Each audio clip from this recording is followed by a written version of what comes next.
सभी को मेरा प्रेम नमन। आज ये विषय पर हम बात करते हैं कि जीवन में सच्चा सुख, आत्मिक सुख कैसे मिले। व्यक्ति ये सोचता है बड़ी गाड़ी, महंगी घड़ी, अच्छे मकान, अच्छे कपड़े, ये उन्हें सुख देते हैं। एक्चुअल में आनंद और सुख में समझना चाहिए। आनंद क्षणिक होता है, किसी वस्तु से जुड़ा होता है और समय के साथ आनंद धीरे धीरे शून्य हो जाता है। और सुख स्थायी और चिरस्थायी भाव है। व्यक्ति सुख कहीं पर भी बोध कर सकता है यदि वो मन और आत्मा से परिपूर्ण है, सुखी। वस्तुतः सुख मिलता है व्यक्ति को त्याग में। जब वो व्यक्ति अपने आवश्यकता से ज़्यादा चीज़ें किसी ज़रूरतमंद को दें, चाहे पशु को, पक्षी को, किसी ज़रूरतमंद व्यक्ति को देते हैं, तो धीरे धीरे उसकी आत्मा के अंदर ऐसे सुख की अनुभूति, बोध होता है जो किसी भी वस्तु के, भौतिक वस्तु के उपयोग से बहुत ही अनंत गुणा सुख देने वाला होता है।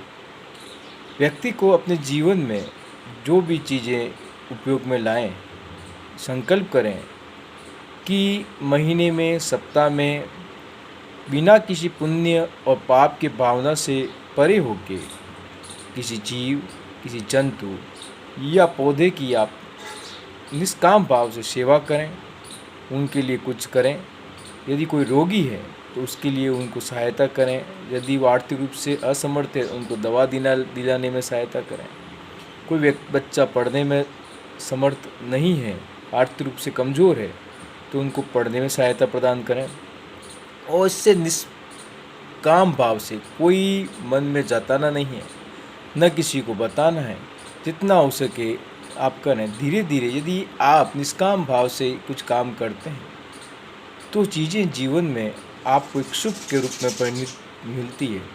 आपने देखा होगा, लोग करोड़ों हैं, पैसे वाले हैं, जीवन में कोई कमी नहीं, तो भी वो उद्विग्न हैं और मन से इतने उद्विग्न हैं कि काफ़ी लोग ऐसे, बहुसंख्यक लोग देखने में आते हैं कि मन की उद्विग्नता को शांत करने के लिए अच्छे लोग भी कभी कभी नशे के कुछ चक्कर में फंस जाते हैं। वो मन को शांत करना चाहते हैं, विचारों को शांत करना चाहते हैं, मगर वो उससे मुक्त नहीं हो पाते। इसके लिए कुछ समय तक शांत करने के लिए नशे का सहारा लेते हैं, मगर अंतोतगत्वा उनको नशे के कुछ चक्कर में फंस के अपने मन, अपने मस्तिष्क, अपने शरीर का पूर्ण विनाश करना ही होता है। तो इसके लिए व्यक्ति का सुख का कोई परिणाम ये नहीं है कि आपके पास कितनी भौतिक संसाधन है।